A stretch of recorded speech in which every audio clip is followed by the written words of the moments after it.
70-75%।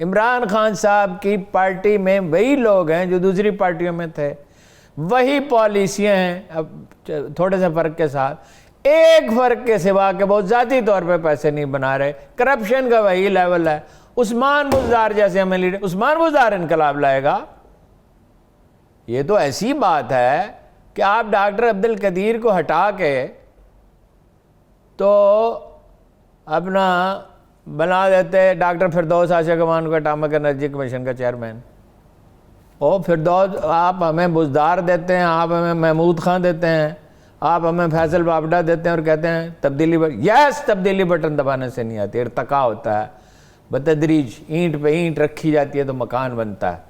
یہ دعوے آپ نے کیے تھے کہ 100 دن میں کرپشن ختم ہو جائے گی اور 100 دن کے بعد 90 دن میں کرپشن ختم ہو جائے گی. یہ دعوے آپ نے کیے تھے پھر کہ 6 مہینے میں ہو جائے گا. ہم نے تو کبھی نہیں کہا. ہم تو سونامی اور انقلاب اس وقت بھی آپ کا منع کرپشن کم بھی نہیں ہوئی ہارون صاحب, کم بھی نہیں ہوئی, کرپشن بڑھ گئی ہے, اینڈ یو نو اٹ. تو ابھی ٹائم تو لگے گا نا, تبدیلی کوئی آسان کام 3-4 ہزار سال. اچھا نہیں تبدیلی آئی کون سی ہے؟ نہیں ٹائم لگے گا. کون سی تبدیلی آئی؟ نہیں کوئی تبدیلی نہیں آئی ہارون صاحب, کیا تبدیلی آئی؟ ٹائم کس چیز میں لگے گا؟ ایک آدمی اپنے گھر لیٹا ہوا رضائی لے کے جی, اور 2 قدم وہ چلا نہیں جی, وہ کہتا ہے میں جلدی نہیں پہنچ سکتا. تبدیلی تو نہیں آئی ہے سر. کرپشن کا بازار گرم ہے, اس میں کوئی شک نہیں. کرپشن کا بازار گرم ہے, ابن الوقت اقتدار میں ہے. جی تو سا میں دیکھے تو صحیح کیا ہو رہا ہے. 77 بلین روپیز ایک کانسٹیچوئنسی کے لیے, اور باقی شہروں میں خاک اڑتی ہے. وہ اس نے میر انیس کو کسی نے چڑھایا, وہ ان کے ہم عصر ایک شاعر تھے, فوت ہو گئے, تو انہوں نے کہا کہ آپ ان کے جنازے پہ نہیں گئے. انہوں نے کہا بھائی اطلاع ہی نہیں تھی, 3 دن بعض اوقات بارش ہوتی ہے, پنڈی میں 3 دن بارش ہوتی رہتی ہے, تو اس زمانے میں ٹیلی فون تو نہیں ہوتے تھے. انہوں نے کہا اطلاع نہیں ہوئی, بہت نہایت شائستہ آدمی تھے. پھر دوسرا آدمی آیا, وہ لکھنؤ والوں کا مزاج یہی ہے, چڑھاتے ہیں. تیسرا آیا, چوتھا آیا, 5واں آیا, چھٹا آیا, کئی دن گزر گئے, چھیڑ رہے. ایک نے کہا وہ آپ کے استاد بھی تھے. انہوں نے کہا جی ہاں, میرے ابا نے کچھ غزلیں انہیں دکھائی تھی. نہایت شرافت سے کہا کہ میرے والد گئے گرامی نے جب ہم الہ آباد سے آئے تھے غزلیں دکھائی تھی. انہوں نے کہا کہ خیر مگر ان کی شاعری کے بارے میں آپ کا کیا خیال ہے؟ انہوں نے کہا شاعری تو خیر مگر دل میں خاک اڑتی تھی. مطلب وہ سوز و گداز نہیں تھا جو ایک شاعر میں, اور ٹھیک کہا تھا. بات یہ ہے کہ باقی جگہ خاک اڑ رہی ہے. میں ابھی گیا ہوں سرگودے کے دیہات میں, تو کہیں سڑکیں ہیں ایسی جس کو سڑک نہیں کہا جا سکتا, آپ اس سے گزر نہیں سکتے, آپ کو 5 کلومیٹر کا چکر کاٹ کے جانا پڑتا ہے. اور وہ بھی CNW کا سیکرٹری اتفاق سے ایک بہتر آدمی ہے, تو جو بن رہی ہیں وہ اچھی بن رہی ہیں, ورنہ کیا ہے, ورنہ وہی ٹھیکیداری نظام ہے, وہی لوٹ مار ہے. کیا ہے وہ اس کا جالب کا کہ ہر بلاول ہے دیس کا مقروض, پاؤں ننگے ہیں بے نظیروں کے. وہی حال دن پھرے ہیں وزیروں کے, دن پھرے ہیں فقط وزیروں کے. وزیر ہی مزے کر رہے ہیں نا. ہارون صاحب یہ تو خیر یہ پنجاب کے حالات ہیں, KPK میں بھی حالات, ماں سوائے ہیلتھ سیکٹر کے, وہ جو کارڈ شارڈ آیا اس کے علاوہ کوئی حالات اتنے بہتر نہیں ہیں. صحیح, آپ نے ٹھیک پوائنٹ آؤٹ کیا. ہیلتھ سیکٹر میں اچھے ہیں, کورونا سے فائٹ کیا ہے جی, لیکن تعلیمی اداروں میں خاک اڑتی ہے جی, یونیورسٹیوں میں خاک اڑتی ہے, کوئی بہتری نہیں. ہسپتالوں کا وہی عالم ہے, مریض اسی طرح سے سکتے ہیں, ہر بیڈ پہ اسی طرح 2-2 3-3 مریض پڑے ہوئے. ڈاکٹر ویسے ہی بے رحم ہے, سول سروس اس سے بھی نکمی اور ناکارہ ہو گئی, پولیس اس سے زیادہ غلیظ ہو گئی, FBI اس سے زیادہ تباہ ہو گیا. FBI میں 6ٹھا چیئرمین آیا ہے سر. 6ٹھا کا 12واں آ جائے گا. اب پالیسی کا تسلسل نہیں ہے, یہ وجہ کیا ہے, یہ ایک علیحدہ بحث ہے. کشمیر پہ ذرا مردم شناسی نے ان کو پتہ ہی نہیں. ٹھیک ہے, کچھ تنظیمی مسائل پہ بھی آ جاتے ہیں نا PTI کے. یہ تنویر الیاس صاحب کا کیا مسئلہ ہے؟ ان کے تنویر الیاس صاحب کا مسئلہ یہ ہے کہ یہ میری جیب میں 5 ارب روپے آیا تو مجھے وزیر اعظم ہونے چاہیے جی. تو ان کو پتہ نہیں تھا کہ ایک جہانگیر ترین بھی تھا, ہے جی, ایک علیم خان بھی تھا, تو خان صاحب آنکھیں تو ماتھے پہ رکھنے میں کوئی دیر تھوڑی لگاتے ہیں. اس کا 7-8 آدمیوں کا ایک فارورڈ بلاک اس نے بنایا ہوا ہے, وہاں تو فارورڈ بلاک بنتے ہیں نا. دیکھیے فاروق حیدر کے خلاف پرویز رشید نے تحریک عدم اعتماد کے لیے بڑی کوشش کی, کیونکہ وہ فاروق حیدر اس طرح کا آدمی نہیں ہے کہ پرویز رشید اس نے فون کر کے کہا کہ فلاں خاتون کو ایم این اے بنا دے. میاں صاحب نے کہا, اس نے کہا میاں صاحب کو میرے ٹیلی فون نمبر کا نہیں پتا, میاں صاحب مجھے حکم دے, میرے لیڈر ہیں. پرویز رشید صاحب چونکہ موقع سے فائدہ اٹھانے کا کوئی ہاتھ سے نہیں جانے دیتے, اور یہ شاہ محمود قریشی اور پرویز رشید کے مشترکہ خصوصیت ہے کہ فلاں خاتون کا ایم این اے بنا دیا جائے, فلاں آدمی کو فلاں کو ٹکٹ دے دیا جائے, فلاں. ہاں جی, ایک جیسے سازشی ہیں. پرویز رشید سے جان چھوٹی ہے تو ادھر شاہ محمود موجود ہے, ملتان میں ویسی سازشیں کرتا ہے. تو اس کے خلاف تحریک عدم اعتماد کے لیے کوشش کرے. تنویر الیاس وہی کوشش کرے گا اگر اسے موقع ملا. نیازی کے خلاف, وزیر اعظم کے خلاف, اور کس کے خلاف کرے گا؟ تو یہ نہیں, آپ کیا کہہ رہے ہیں کہ کشمیر میں ابھی پھر سے کوئی ہلچل ہو جائے گی اور یہ سارے اگر اسے موقع ملا, کیونکہ وہ سینئر وزیر کیا ہوتا ہے؟ سینئر وزیر ایک وزیر ہوتا ہے. جیسے نہیں آپ لوگ لکھ دیتے سینئر تجزیہ کار, وہ سینئر کیا ہوتا ہے؟ وہ تجزیہ کار ہوتا ہے. سینئر شاعر کیا ہوتا ہے؟ یا وہ شاعر ہوتا ہے یا نہیں ہوتا؟ یہ تو کوئی معاملہ ہی نہیں ہے. ان کے تو چاہنے والے جو صحافی تنویر الیاس صاحب کے چاہنے والے, وہ تو سینئر موسٹ وزیر لکھ رہے ہیں. اب نہیں, سینئر موسٹ کیا, اس کو ایک عظیم سینئر موسٹ 2-4 ایڈجیکٹو. یہ مولویوں کے نہیں دیکھتے آپ, شیخ المشائخ, زبدۃ العلماء, فلاں فلاں. ہیں جی, تو اپنا جو ہے جو آئنسٹائن کے ساتھ کبھی آپ نے کوئی لقب دیکھا؟ نہیں, ناٹ ایٹ آل. جو یہ ان کو کیا کہتے تھے اپنا, ان کو ادراہ اکرام کہہ دیتے تھے فاروق حضرت عمر کو, کہ بھئی یہ امتیاز کرتے ہیں سچ اور جھوٹ میں, جی, غلط اور صحیح میں. راجہ فاروق حیدر صاحب جو ہیں, سابق وزیر اعظم آزاد کشمیر, ابھی ان کی پارٹی کے اندر پوزیشن کیا ہے؟ کیا حالات؟ پارٹی میں پوزیشن یہ ہے, یہ پہلے بھی نہیں ان کو بنانا چاہتے تھے نواز شریف صاحب. جی, مجھ سے ایک مسلم لیگ لیڈر نے پوچھا کس کو بنائے؟ میں نے کہا جو پاپولر ہے. اس میں پوچھنے کی کون سی بات ہے؟ ایک دفعہ عمران خان صاحب نے مجھے پوچھا, الیکشن جیت چکے تھے, وہ کاڑا میں کس کو ٹکٹ دیں؟ میں نے کہا بھائی جو پاپولر ہے, سروے کرائیں. اس میں فلسفیانہ بحث کہاں سے در آتی ہے؟ میں نے کہا فاروق حیدر نوجوانوں کا ہیرو ہے, وہ اب تھا, اب نہیں ہے. جی, اس وقت تک اس پہ کوئی داغ دھبا نہیں تھا. اب الزامات ہیں, صحیح ہے غلط, اللہ وہ تو تحقیقات سے ہی پتہ چلتا ہے نا. اب اس پہ الزامات ہیں, پھر الیکشن ہار گئے, اور ناکامی سے بدتر تو کوئی چیز نہیں دنیا میں. ناکامی کا تو کوئی وارث نہیں ہوتا. تو اب ان کے خلاف بھی ہو رہا ہے. ٹھیک ہے جی, پیپلز پارٹی ابھی تک جمی جڑی ہے, بلکہ اتنی جمی جڑی ہے کہ وہ وزیر اعظم کی بیگم کا ہار چوری کرنے والے ایک صاحب نہیں گیلانی رہتے ملتان میں, ان کی خدمت میں بھی حاضر ہوئے. پیپلز پارٹی والے ایک برادری ہیں, یہ ایک دوسرے سے کبھی الگ نہیں ہوتے. ٹھیک ہے ہارون صاحب, ایک بریک لیتے ہیں. بریک کے بعد جب واپس آئیں گے تو کچھ ذکر کریں گے افغان کو اور افغانستان کے جو حالات ہیں, جو تبدیلی آ رہی ہے, جو انہوں نے حکومت کی اناؤنسمنٹ کی ہے, اس میں بھی التوا ہے. اب باضابطہ طور پہ حکومت جو ہے وہ کچھ دنوں کے بعد اناؤنس کی جائے گی. اس تاخیر کی وجہ کیا ہے, بریک کے بعد بات کرتے ہیں.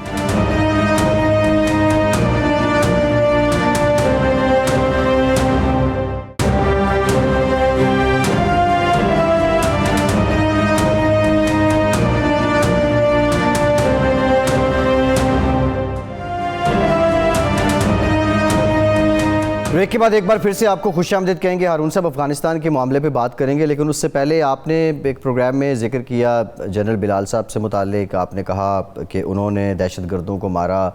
ایک کامن جو سوال پوچھا جا رہا ہے کہ کیسے لوگوں کو مار دیا. لوگ یہ کہہ رہے ہیں کہ ذرا یہ وضاحت کر دیں کہ کیسے انہوں نے جو لوگ مارے وہ کیا ماورائے عدالت تھے یا بنیادی ریزن کیا تھی, وضاحت ذرا اس کی کر دیں. انہوں نے ٹیررسٹوں کو مارا. اگر ماورائے عدالت کوئی واقعہ ہوا ہوتا تو کوئی عدالت میں نہ چلا جاتا, کوئی اخبار میں مضمون لکھتا. تو جو لوگ قتل ہوئے وہ ٹیررسٹ سے. دیکھیں ڈاکٹر شعیب سڈل نے جب کارروائی کی تھی, جی, ایک واقعہ ہو گیا تھا کہ 4 آدمی اسلام آباد میں کہا جاتا تھا کہ لا کر مار ڈالے گئے. تو انہوں نے کہا عدالت میں, آپ کو پتہ ہے نا ان کو گرفتار کر لیا گیا, نظر بند کر دیا تھا. انہوں نے عدالت میں وکیل بھی نہیں کیا, he was absolutely clear. انہوں نے کہا میں نے ٹیررسٹوں کو مارا، اگر اس کے سوا کوئی شخص قتل کیا ہے تو وہ جس نے قتل کیا اس سے پوچھا جائے. جی وہ جنرل نذیر اللہ بابر پہ الزام لگایا جاتا تھا، کہا جاتا ہے کہ وہ بھی ٹیررسٹ ہی. جی جنرل بلال ایک نہایت ذمہ دار، اور جب تاریخ لکھی جائے گی تو یہ لکھا جائے گا کہ کراچی کو انہوں نے ٹیررزم سے نجات دلائی. ان سے پہلوں نے بھی کام کیا جی لیکن سب سے زیادہ کنٹریبیوشن ان کا ہے. تو کوئی شکایت ان سے یہ کبھی نہیں کی گئی. مجھے یاد ہے کہ میں نے جنرل کیانی صاحب سے پوچھا، ان کے بارے میں کبھی کوئی شکایت نہیں کی گئی. جی میں نے جنرل کیانی صاحب سے پوچھا وہ چیف بنیں گے، اپنا پروموٹ ہوں گے؟ انہوں نے کہا وہ نہیں ہوگا تو ہوگا کون. اچھا صحیح ہے، ٹھیک ہے. اچھا ہارون صاحب، افغانستان انہوں نے کبھی قانون کی خلاف ورزی نہیں کی. He was a very very hard working person. 8 بجے وہ دفتر میں ہوتے تھے جی اور رات کو 1 بجے کام کر رہے ہوتے تھے. میں اس وقت ریگولرلی کراچی جاتا تھا، اور مطلب پرانے تعلق کے باوجود جب وہ ینگ آفیسر سے اس وقت سے میں انہیں جانتا تھا تو ان سے ملاقات مشکل ہوتی تھی، باوجود اس کے کہ ان کے خاندان سے میرے مراسم تھے. مجھے تو صرف یہی پوچھنا ہوتا تھا کہ کیا ہو رہا ہے شہر میں، ٹھیک ہے. کیا ٹیررزم کے بارے میں. افغانستان ایک تو التوا جو ہے اب مؤخر حال حکومت سازی جو ہے اس کا اعلان نہیں کیا گیا. ریزن کیا ہے؟ اشرف غنی کی باقیات سمیٹنے میں، انتظامات کو کچھ لائن اپ کرنے میں وقت لگ رہا ہے، یا عموماً جو ہوتا ہے کہ جب اقتدار آ رہا ہوتا ہے تو اختلاف بھی بن جاتے ہیں؟ نہیں، کئی پہلو ہو سکتے ہیں نا، ہم بہت ڈیٹیل سے واقف نہیں ہیں. بات یہ ہے انہیں تو ابھی کابل میں داخل ہی نہیں ہونا تھا. دیکھیے دوحہ مذاکرات کے پیپرز کبھی چھپیں گے، جی اس میں کچھ مذاکرات، کچھ معاہدہ خفیہ بھی ہے. ایگزیکٹلی. اس میں سے ایک یہ بات جو منظر عام پہ آئی ہے وہ یہ ہے، اس لیے کہ رفتہ رفتہ چیزیں لیک ہوتی ہیں. 6 مہینے تو انہیں داخل ہی نہیں ہونا تھا. وہ تو صوبوں پہ بھی نہیں قبضہ کر رہے تھے. وہ تو اشرف غنی بھاگ گیا تو پھر خلا تو نہیں رہ سکتا نا. جی اس لیے حکومت کی دوسری بات یہ ہے کہ حکومت میں پارٹیوں میں گروپ ہوتے ہیں. یہ ضروری نہیں ہے کہ گروپ وہ پاکستان کی طرح ہوں یا انڈیا کی طرح ہوں. ہر ملک کا اپنا ایک ماحول ہوتا ہے. اس میں پسند ناپسند تو کم از کم ہو سکتی ہے نا، کہ یہ بیٹر ایڈمنسٹریٹر ہوگا، یہ بیٹر ہوگا.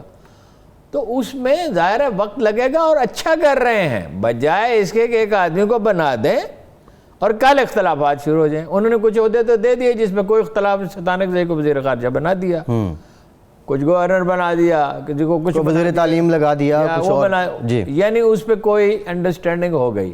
ایک نظریاتی گروہ کو اپنے اندر ہم آہنگی برقرار رکھنے کے لیے فیصلے میں تھوڑی سی تاخیر ہو جائے، زیادہ تاخیر نہ ہو، تو ممکن ہے ملا عبدالغنی برادر پہ اتفاق رائے نہ ہو، ملا برادر پہ اتفاق رائے نہ ہو اور کسی اور پہ اتفاق رائے ہو جائے.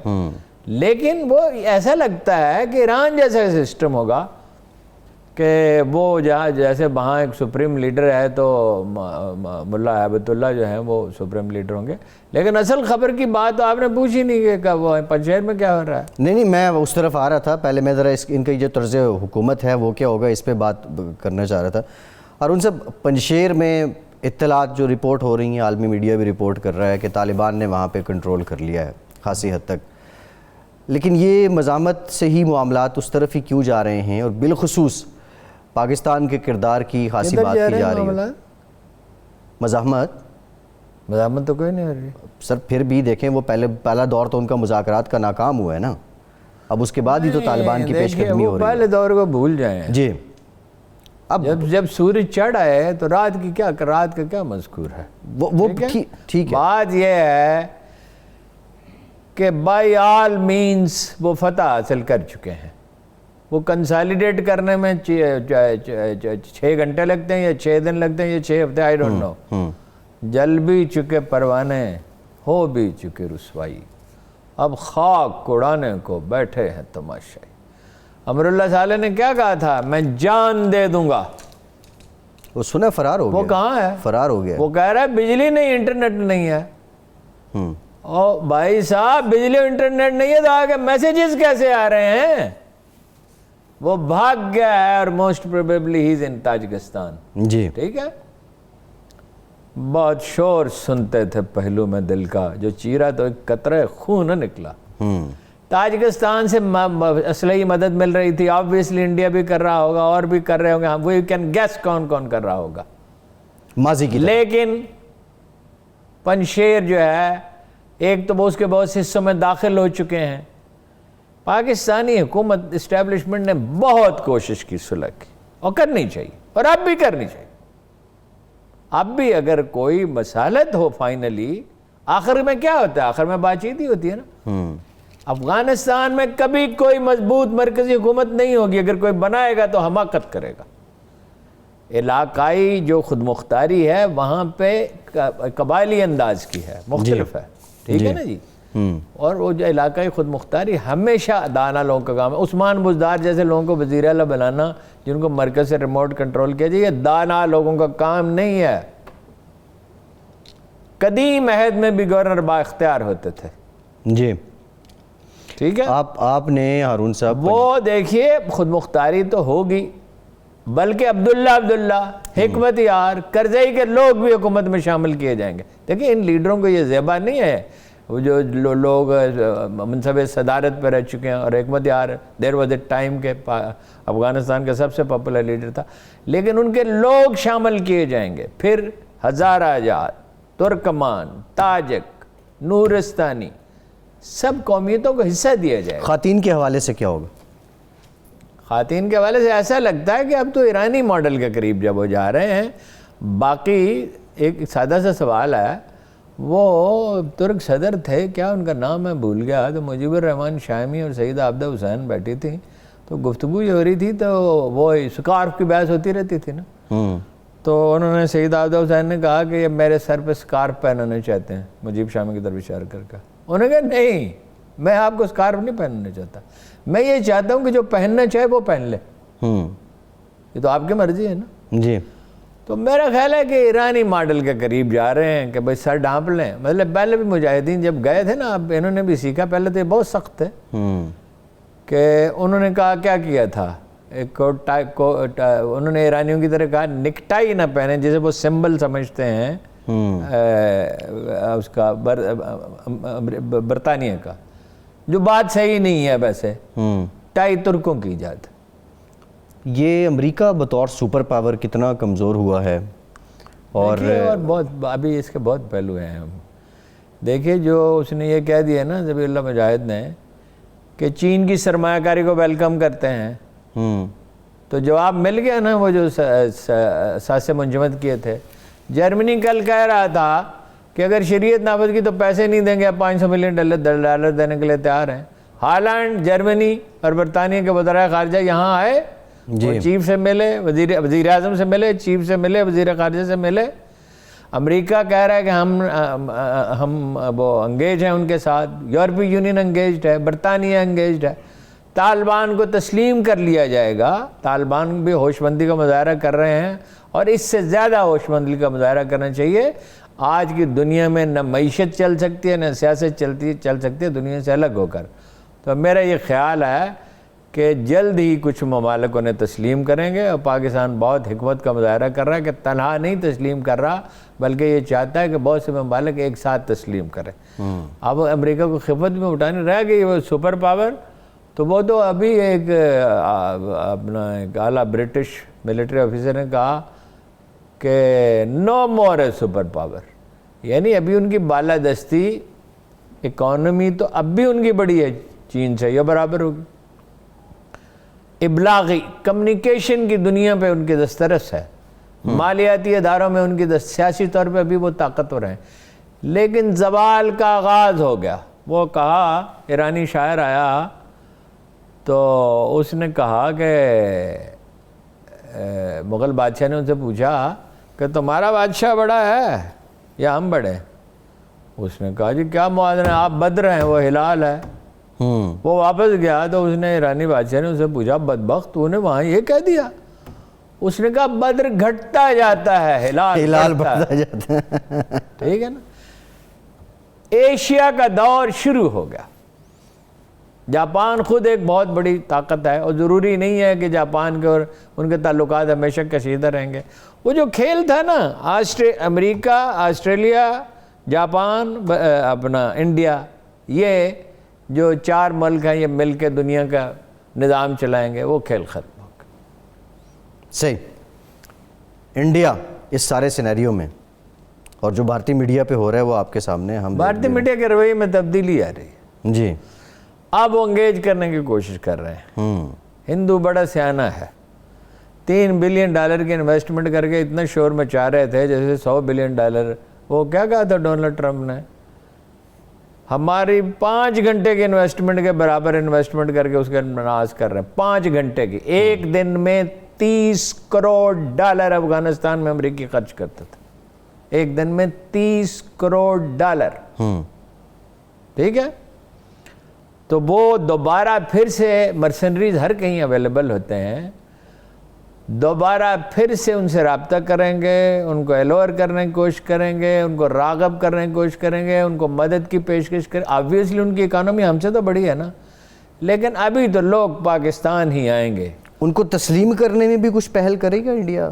تسلیم جو بھی اگر کر پالیسی شفٹ ان کا they آپ can جو do بات کر رہے anything، ہیں۔ جو چیز انہیں سوٹ کرتی ہوگی۔ وہ چانکیہ کوٹلیا کے شاگرد ہیں، دیکھو نا اس نے داڑھی، اور دیکھو سامنے دیکھو، داڑھی اتنی بڑی بڑھا لی۔ سیاستدان تو ایک کاروباری آدمی کی طرح ہوتا ہے، جو چیز اسے پاپولر کرتی ہے، جو چیز اسے فائدہ دیتی۔ لیکن انڈیا بہت بڑی غلطی کر چکا، یعنی انہوں نے سمجھا کہ اشرف غنی تا قیامت رہے گا۔ یہ جب جذبات، دیکھیں ساری خرابی تجزیے سے پیدا ہوتی ہے۔ جب انہوں نے سمجھا نا کہ امریکی رہیں گے تا قیامت یا ان کے پروردہ رہیں گے، تو وہ اس کا مطلب یہ تھا کہ افغانستان کو سمجھتے نہیں کہ افغانستان کتنا قدامت پسند ہے، جی کتنا شدید قبائلی ہے، اور کسی قوم کے اجتماعی مزاج، کوئی قوم اپنے اجتماعی قوموں کا مزاج صدیوں میں بنتا ہے اور دفعتاً نہیں بدلتا، ایک ہسٹوریکل پروسیس میں بدلتا ہے۔ اشرف غنی جو چھوڑ گئے ہیں، جو انفراسٹرکچر وہاں پہ بنا ہے، جو اسکول، اسپتال، طالبان اس سے کس حد تک فائدہ اٹھائیں گے؟ اور جب 90 کی دہائی میں طالبان قابض یہ ہوئے کیا وہ جو چلے گئے، وہ تو مطلب یہ تاریخ کا رزق ہو گئے، کوڑے دان میں پڑے ہیں۔ ہم نے اب کچھ کھانا منگوایا تھا، اب وہ کوڑے دان میں پڑا ہے۔ اشرف غنی کون ہے؟ میں اشرف غنی کی بات نہیں کر رہا، نہیں، وہ تو قصہ ختم ہو گیا، قصہ ختم ہو گیا۔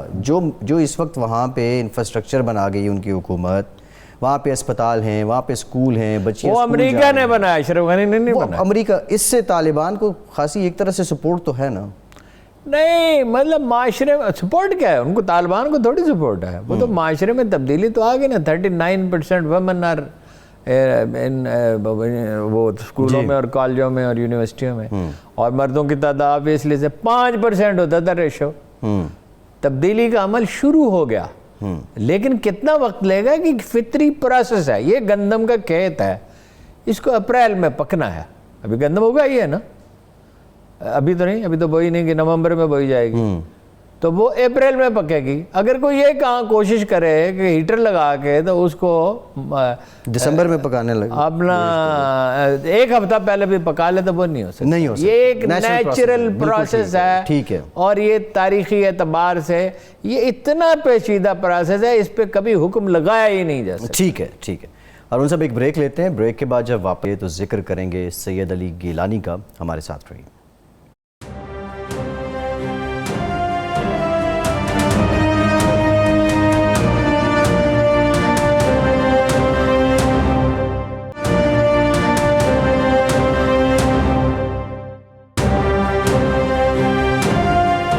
بریک کے بعد ایک بار پھر سے آپ کو خوش آمدید کہیں گے۔ ہارون صاحب، سید علی گیلانی صاحب 92 سال کی عمر پائی انہوں نے۔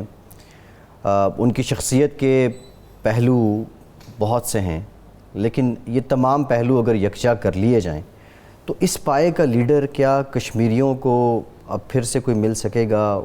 کشمیریوں کو روح عالم پہ ایسا لیڈر نہیں تھا۔ سیاست دانوں میں پچھلے 300 سال میں آپ انگلیوں پہ ان لوگوں کو گن سکتے ہیں جن کے بارے میں یہ کہا جا سکتا ہے کہ وہ کبھی جھوٹ نہیں بولتے تھے، اپنے نظریے سے کبھی انحراف نہیں کیا، کبھی وعدہ نہیں توڑا، کبھی ذاتی فائدہ حاصل نہیں کیا، کبھی کنفیوژن کا شکار نہیں ہوئے۔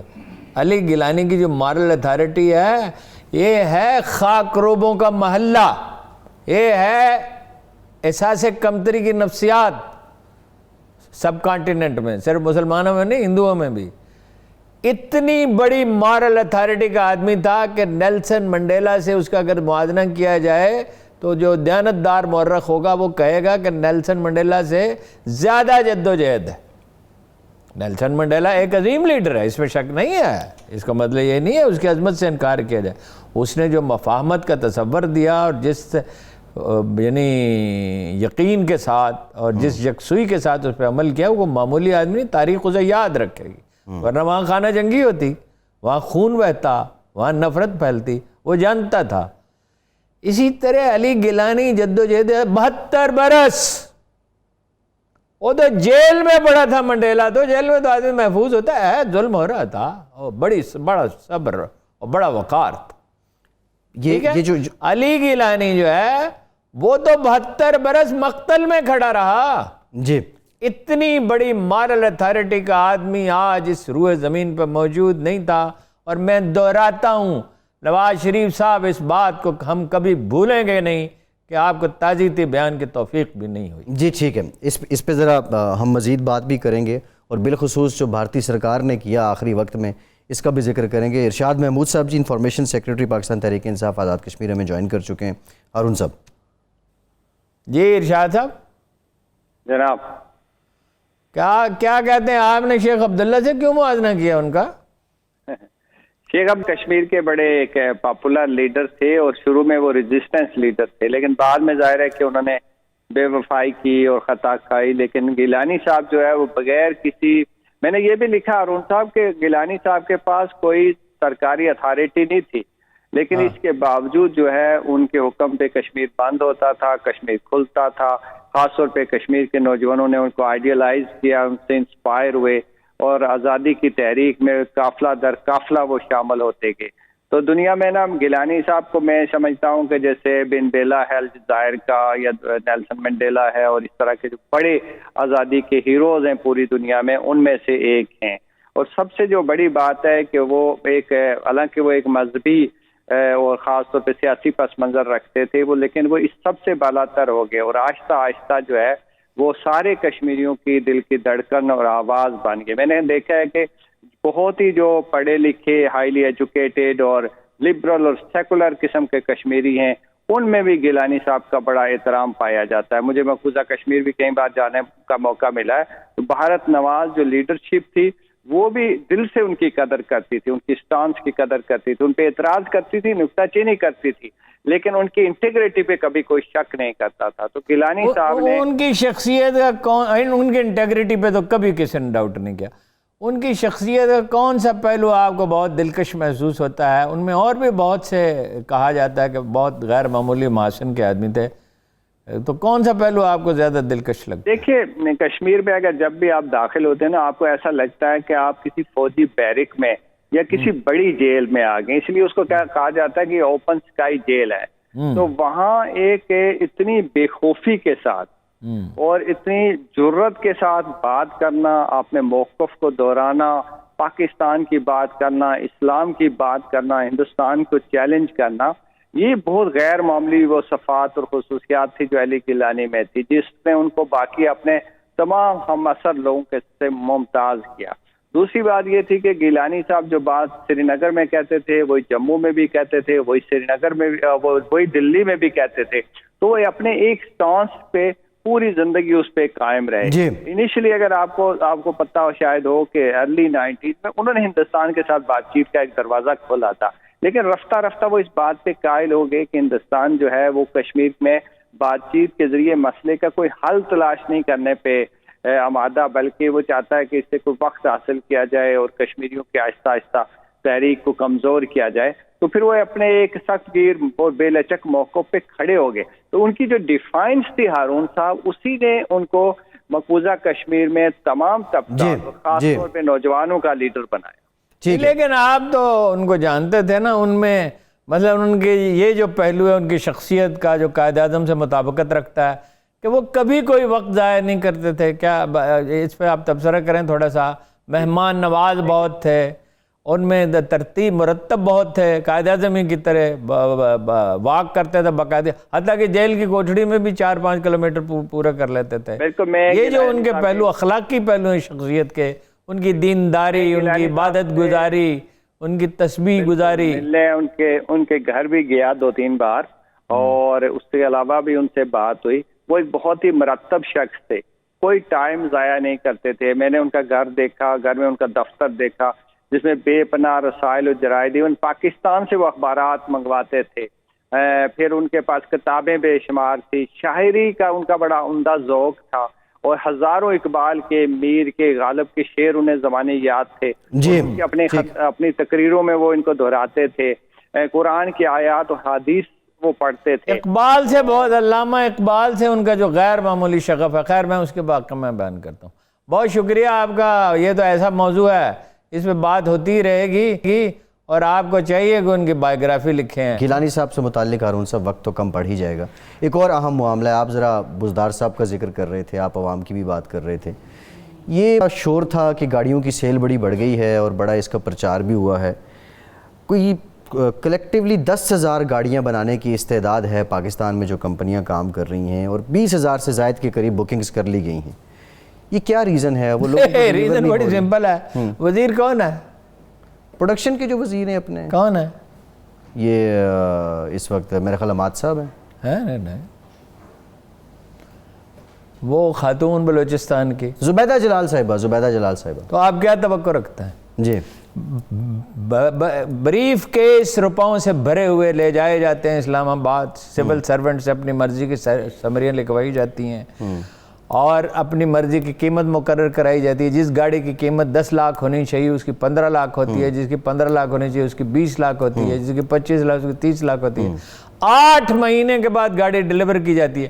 دراصل وہ آپ کے سرمایہ سے گاڑی بنا کے آپ کو دیتے ہیں، اور اس میں آپ کو پتہ ہے بہت سی کمی بھی ہوتی ہے. مطلب یہ کہ بہت سے سسٹمز اس میں ہوتے ہی نہیں ہیں جو دوسرے ملکوں میں نہیں ہوتا. جی ٹھیک ہے. ہارون صاحب وہ لوٹ ایک پڑی ہوئی ہے جی، اور پوچھنے والا کوئی نہیں. اور خان صاحب کہتے ہیں کہ بٹن دبانے سے انقلاب نہیں آتا. بٹن دبانے کا تو کوئی مطالبہ ہی نہیں کر رہا. آپ سے کہہ رہے ہیں رضائی سے باہر نکلیں، ایک قدم تو چلیں. کل اس پہ ڈیٹیل بات کریں گے. ہارون صاحب پروگرام کا وقت ختم ہو گیا. بہت شکریہ آپ کا. آج کے پروگرام سے اتنا ہی.